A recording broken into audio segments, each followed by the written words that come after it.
Assalamualaikum warahmatullahi wabarakatuh. Perkenalkan nama saya Muhammad Kazim Putra Ramadan. Saya dari kelas A1 Komputer. Di sini saya akan membuat video tentang penerapan atau penggunaan algoritma dan 20 contoh dalam kehidupan nyata.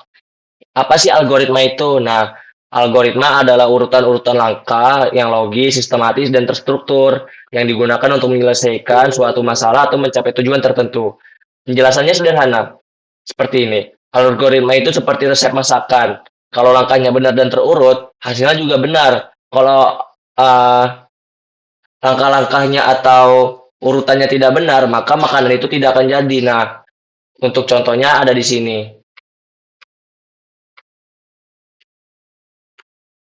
Nah, untuk contohnya, ini masih pengertian algoritma. Nah, ini nih navigasi dan transportasi.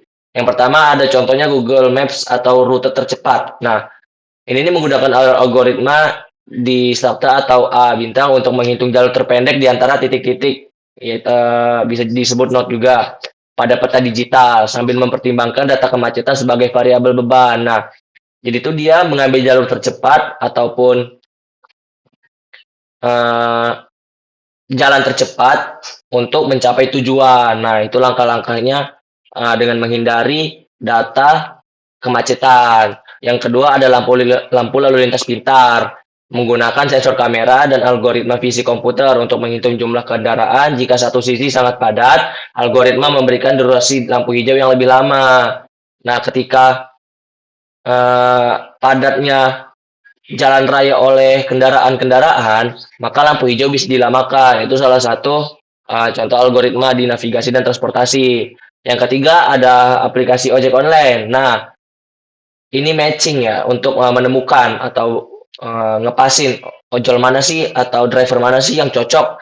Nah, algoritma ini sama yang sebutan saya bilang tadi, pencocokan mencari pengemudi dengan koordinat GPS terdekat. Nah, dari pemasaran menggunakan perhitungan jarak Harvard yang seperti saya bilang tadi, ini pencocokan atau mencari driver online terdekat lah supaya lebih efisien segitu.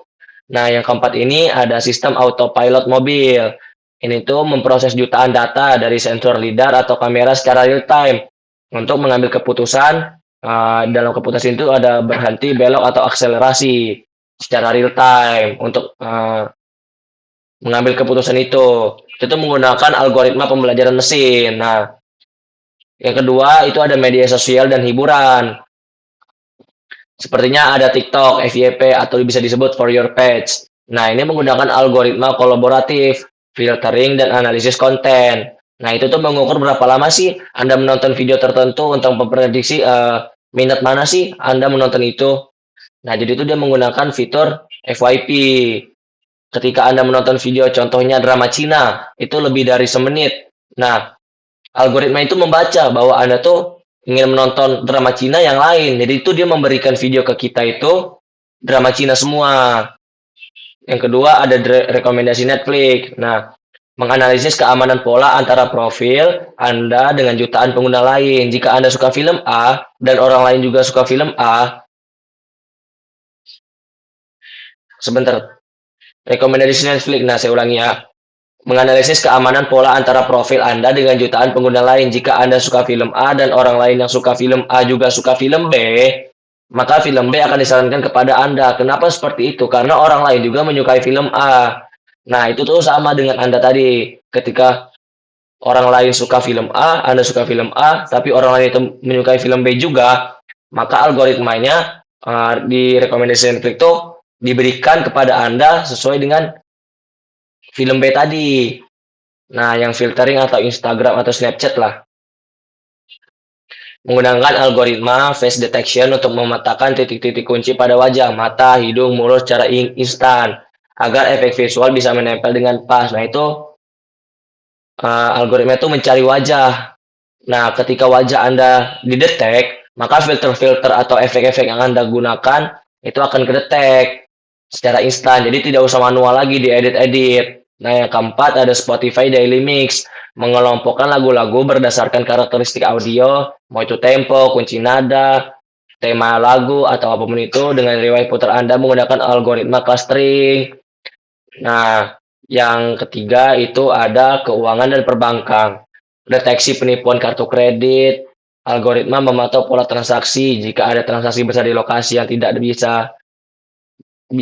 biasa dalam waktu singkat, sistem otomatis menandainya sebagai kecurangan atau anomaly detection. Nah, biasanya Anda transaksi di sini, di rumah. Ketika Anda pergi, itu tuh bakal ada two-step verification atau yang lainnya. Nah, algoritma itu memantau pola transaksi. Ketika Anda berpindah tempat, dia tuh akan melihat di mana Anda berada. Takutnya ada penipuan atau ada penggunaan akun di lain tempat gitu. Terus ada yang kedua, persetujuan pinjaman atau credit scoring. Bank menggunakan algoritma pohon keputusan, decision tree, untuk menilai risiko berdasarkan gaji, usia, dan riwayat utang sebelum menyetujui pinjaman. Yang ketiga ada ATM, Automatic Teller Machine, memeriksa kecocokan nomor PIN, terenkripsi dalam database dan menghitung jumlah lembaran uang yang keluar agar sesuai dengan input nominal. Jadi itu algoritma itu ketika kita memasukkan input nilai contoh 1 juta, yang keluar itu juga 1 juta sesuai dengan yang kita inputkan tadi. Terus ada trading saham otomatis. Algoritma mengeksekusi beli atau jual saham dengan milidetik ketika harga mencapai angka-angka tertentu untuk memaksimalkan keuntungan. Nah, yang ketiga ada belanja dan e-commerce.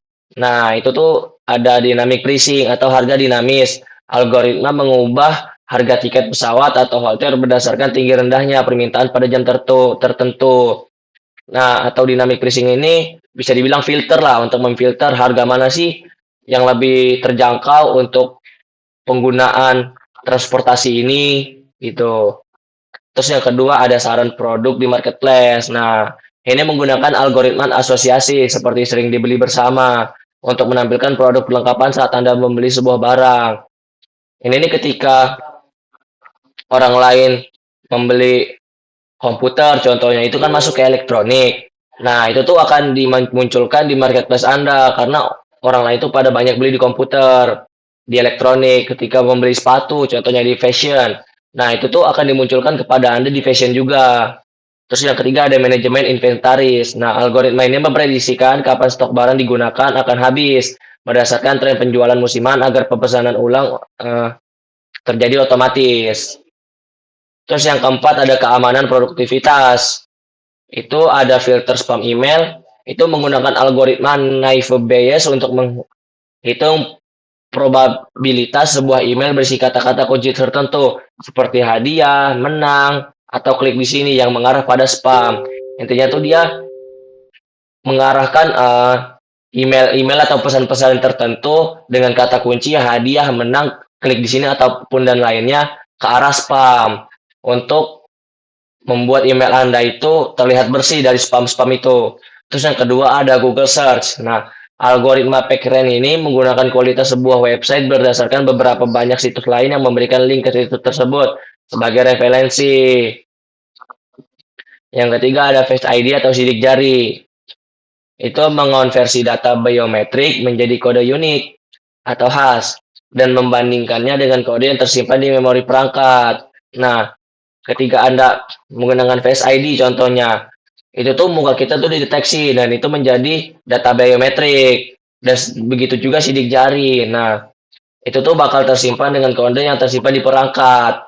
Terus yang keempat ada autocorrect keyboard. Nah, itu menggunakan algoritma rantai Markov untuk memprediksikan kata-kata apa sih yang paling mungkin Anda ketik berdasarkan huruf-huruf sebelumnya. Contoh, Anda sering mengetikkan kata halo. Nah, ketika Anda mengetik huruf H, itu tuh otomatis akan direkomendasikan huruf halo, kalimat halo, karena Anda terlalu banyak mengetik halo. Seperti itu algoritmanya. Nah, untuk yang kelima ini ada kompresi file, zip, atau JPG. Nah, itu tuh menggunakan algoritma Huffman coding untuk mengurangi ukuran data dengan cara memberikan kode pendek untuk data yang sering muncul dan kode panjang untuk data yang jarang muncul. Nah, ketika Anda contoh di Zasiver lah, Anda sering menggunakan membuka foto ini. Nah, atau enggak file ini. Ketika Anda membuka aplikasi Zasiver itu, data Anda otomatis akan muncul di paling atas ketika Anda membuka file di Android. Nah, terus ada lagi yang keempat, terima kasih. Ya, bukan, belum. Nah, itu saja tadi ke-20 contoh. Mungkin saya akan menambahkan sedikit juga, mungkin tidak saya masukkan. Nah, ini nih ada di algoritma membuat mie instan. Tadi kan udah semua tuh ada di keamanan dan produktivitas, belanja dan e-commerce, keuangan dan perbankan, media sosial dan hiburan, navigasi dan transportasi. Nah, ini saya akan menambahkan sedikit eh, algoritma sederhana lah di kehidupan kita sehari-hari. Tadi kan itu di aplikasi-aplikasi navigasi dan transportasi dan lainnya. Ini yang sering kita lakukan ya. Itu contohnya ada mie instan. Ini tuh ada langkah-langkahnya. Siapkan mie instan, rebus airnya, masukkan mie ke air, tunggu 3 menit, angkat dan campur bumbu, dan mie siap dimakan. Itu tuh contoh algoritma yang berurutan. Nah, itu tuh yang benar. Jadi ketika kita melakukan sesuatu tuh, itu ada tahap-tahapannya. Bagaimana sih supaya tahapan itu berjalan dengan mulus ataupun dengan lancar sampai hasilnya jadi. Sama juga yang kayak tadi nih, itu ada tahap-tahapannya. Nggak mungkin dong langsung begitu saja jadi. Pasti ada tahap-tahapannya atau kode-kode atau kodingan-kodingan tertentu yang membuat tahapan itu menjadi jalan. Nah, ada lagi nih, contohnya algoritma penjumlahan. Nah, ketika kita memasukkan angka B, salah, ketika kita memasukkan angka A, terus kita memasukkan angka B, terus kita hitung A plus B, itu sama dengan menghasilkan C, contohnya.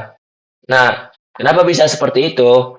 Karena itu menggunakan algoritma penjumlahan. Contoh algoritma penjumlahan. Nah, jadi itu dia menghitung berapa sih yang kita masukkan di nilai A dan berapa sih yang kita masukkan di nilai A, di nilai B. Nah, itu tuh akan menghasilkan nilai yang sudah kita input tadi. Terus apa sih ciri-ciri algoritma itu?